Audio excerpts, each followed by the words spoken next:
everyone, and welcome back to my channel. So it's been a little while since I filmed for a variety of different reasons, nothing too serious. Basically, I moved, and then also so I didn't really know how to be on camera. I was just having a bit of crisis, but we're back now, and now that we're all on lockdown for corona, if you're watching this on the future, hopefully this can be like so I'm just gonna catch up on a few of the videos that I actually filmed quite a bit for, but I hadn't really organized like a talking bit for them to like kind of explain what it is about and what's going on basically, which is kind of the case for this video. So if you're new to this channel, hi, welcome. I am a music photographer based in London, and I do videos mostly about that. And so for this video, I'm gonna take you through my trip to New York, which I did a few months ago, and I filmed quite a bit of b-roll of like me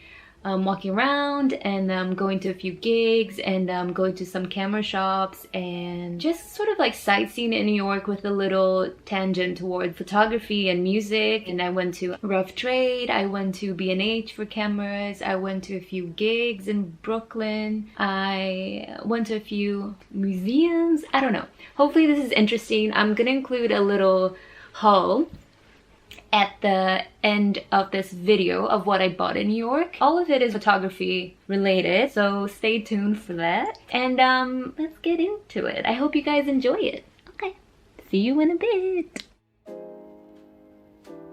Hi everyone, so here we are with a little voiceover because I was too shy to vlog and talk to my camera on the streets. It's harder and more embarrassing than it looks. Believe me. I went to New York for a couple weeks. I was staying with my friend Nikki in Brooklyn. She's the one you just saw. We spent the first few days just sort of going around the area, catching loads of trains, going for long walks in Central Park, and just getting a general feel for the area. This was my second time in New York, and the first time that I went, I was quite young, so this was almost like seeing it for the first time.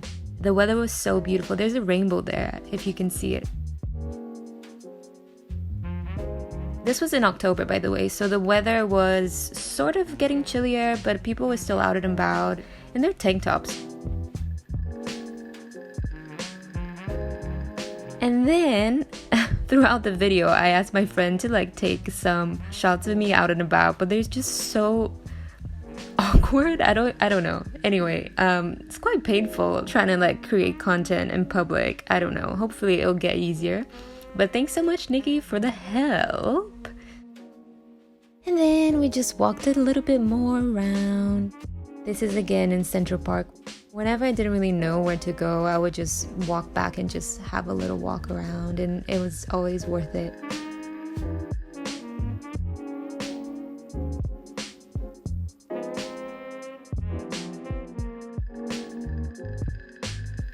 Beautiful flowers here, and then there was also this lady competing with me.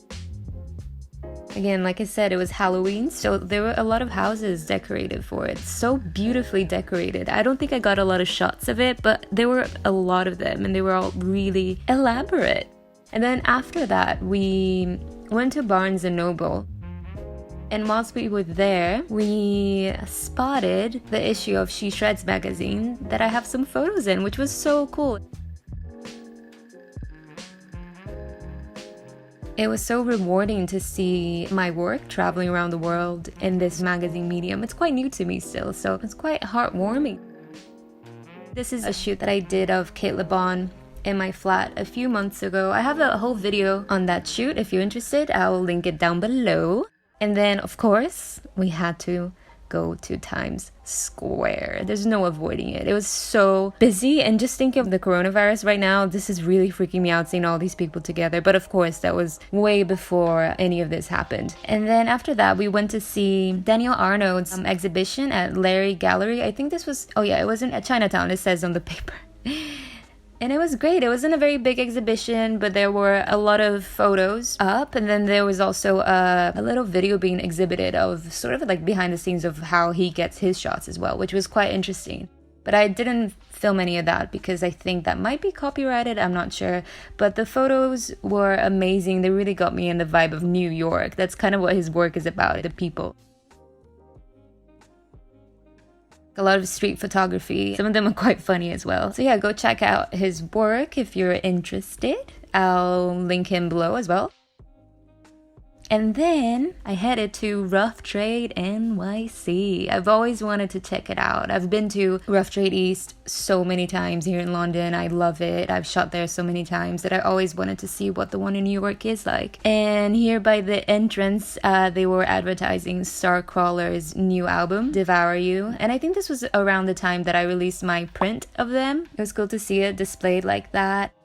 And let me tell you, this store is so beautiful. It's huge.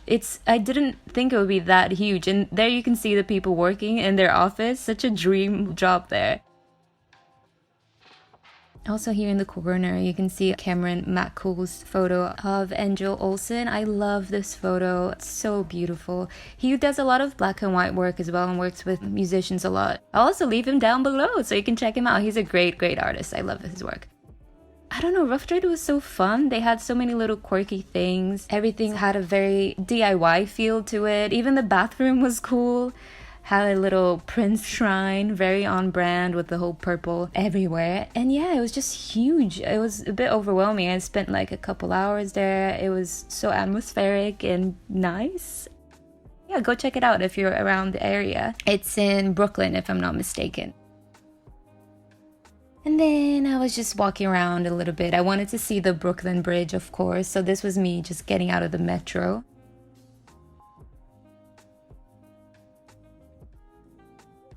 Here's the Brooklyn Bridge. Sorry, it's kind of weird doing a voiceover because I need to time it with the clips very specifically. And it's kind of hard to like know how long you have left to talk about a specific thing. But anyway, here I am in Brooklyn Bridge.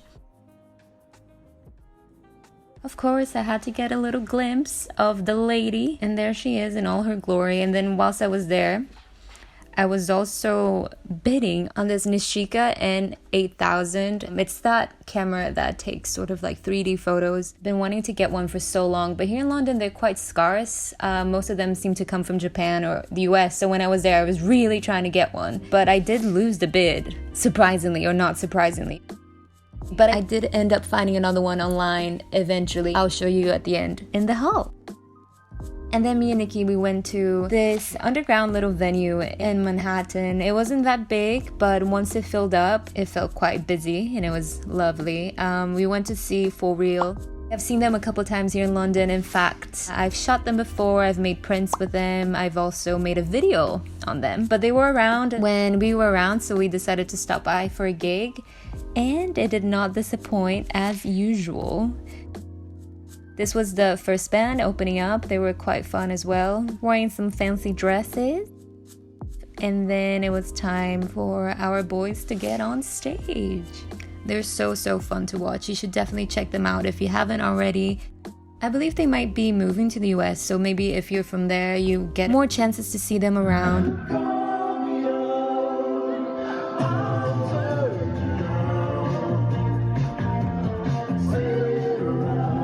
This is like a photographer's dream, honestly. The amount of variation you get on the shots and everything and the energy. If you are a music photographer, make sure to try and catch them. You'll definitely get some very interesting shots.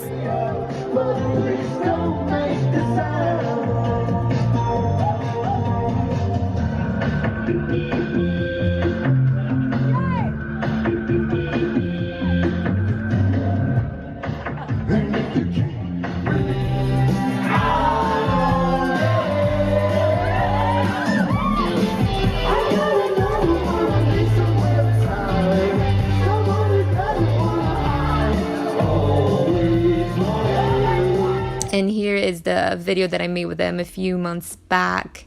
I'll also link it down below if you want to watch it.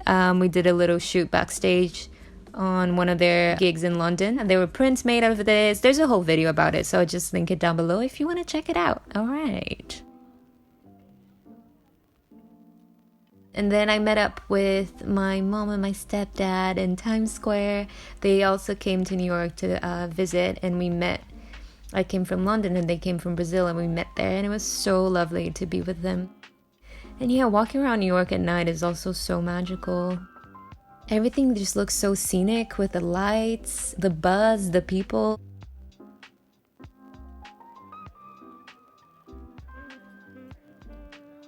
We went to the Whitney Museum, I think it was. Really good art inside, and then outside as well. There were a lot of scenic points to take photos or just enjoy.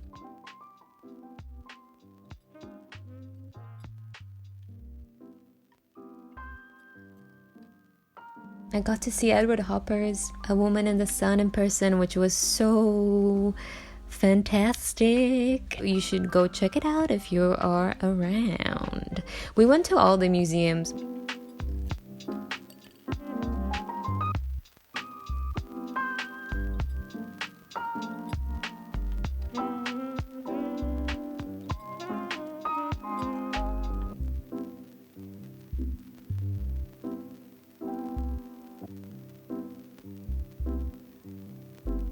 And then we also went to the Color Factory. It's an exhibition that I think travels a bit, so I don't know if it's still in New York or maybe it's somewhere else closer to you, so you can check it out. It's like an immersive exhibition that kind of plays around with your senses.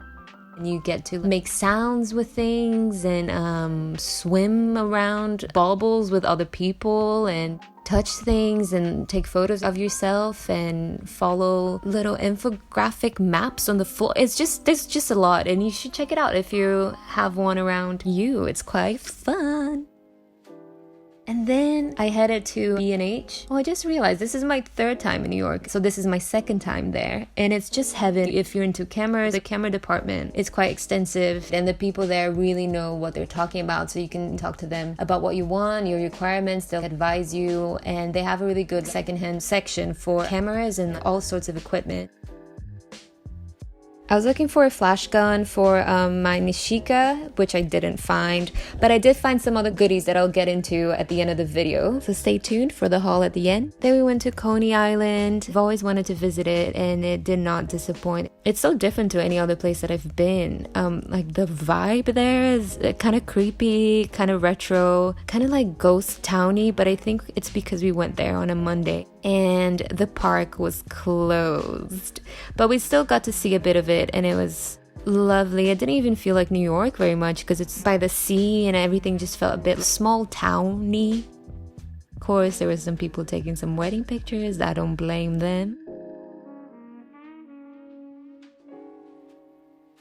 I got a little shot through the gates of the Ferris wheel. It almost feels like we were able to get in, but no, maybe next time.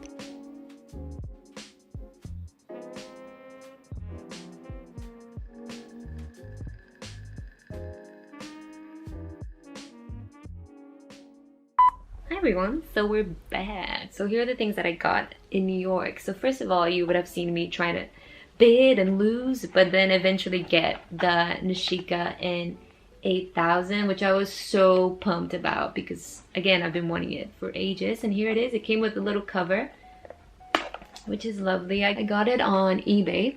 Here it is. Quite plasticky and light. Apparently these were very cheap not too long ago, but they became very trendy and now are quite expensive for what they're worth because they're not like good quality cameras. Almost like a toy camera. They're all plastic, but again, they produce very interesting images, and I think they're worth it. I haven't had the chance to test them out yet because I really want to get a flash gun for it so I can shoot it at gigs and get really crispy images and contrasty ones. But I think it'll look so cool. I'll leave a few examples of what the photos of this camera look like so you can get an idea. But yeah, so this is, I think, pretty much the favorite thing I got while I was in New York. And then unexpectedly, while I was at B&H, my birthday was in September, and my friend Nikki, the one that you saw in the video, she gave me a gift voucher for B&H because she knows me so well. So I went there and I saw this beautiful, I didn't even know they sold things like that in the store, but I'm not surprised. I saw this beautiful camera bag. So basically it's designed to carry all your equipment So you can put your, let me see if I can get a good shot of it. So it's designed to hold your camera and maybe a couple lenses and chargers inside. I'll get some better shots of it in a sec, but it's quite spacious and sturdy and beautiful. It comes with these little separation bits so you can compartmentalize it. I haven't used it because I've been waiting to make this video on it, but so I'm so excited to get to use it right now. And what I loved about it is that it kind of just looks like a normal bag, so it's good for security reasons. If you're out and about, you don't want to look like you're carrying a lot of, you know, expensive equipment. And also it just looks nice. I don't really like the sort of like dorky camera bags too much. Like, this is beautiful, but I don't think I would take this to a gig when I'm shooting it, because gigs get quite messy and destructive, so I wouldn't want to hurt this camera. This would be more for when I go to shoot at someone's house, go somewhere for a shoot that's not a gig room full of people jumping around, basically. And for that, I'm gonna keep using my old vintage bag for those situations. That works pretty good, but again, it doesn't have all the protections that the proper camera bag has. But I usually wrap the camera on something and then put it in here. It's been through a lot of gigs. It's been through a lot and it's done me good, but I feel like this is a bit of like an elevated option, so I'm excited to have it. One interesting thing about this bag though is that it's made from a recycled leather jacket, which is kind of cool, but yeah, I don't know. And then last but not least, I got this new little tripod for my vlogging camera, because I'll show you in a sec. The tripod that I'm using now, it's kind of on its less legs. It's kind of a weird one as well. Its little legs keep popping off and it's quite difficult to get it to stand straight. The camera's always tilted because the legs is just so strange. But if I'm not mistaken, this is from the same brand than the one that I have now, but it's just a more straightforward, let me get it out. Again, I'm so excited to finally use it because I've been waiting to unbox it. I don't know why, but anyway. So it's just more of a straightforward tripod. It doesn't give you a lot of room to have your camera tilted, which could be a good thing if that's what you want. But for me, I'm just struggling to keep my shots straight when I'm vlogging at home or whatever. So hopefully this is gonna be a nice little upgrade. So yeah, I guess that's the video for today. Let me know if you have any questions about any of the places that I went to New York. I'll try to remember any sort of details if you want them. I hope you guys enjoyed the video. If you did, leave a like or dislike, I don't know. And don't forget to subscribe to the channel. And check the links down below of the people that I mentioned, or the videos, or the prints if you're interested. And hopefully I'll get to film a couple more videos while we're all quarantining. I'll try my best. And I hope you guys are all staying safe and taking all the precautions that you should be taking. And I'll see you guys in my next video. Thanks for watching. Bye-bye.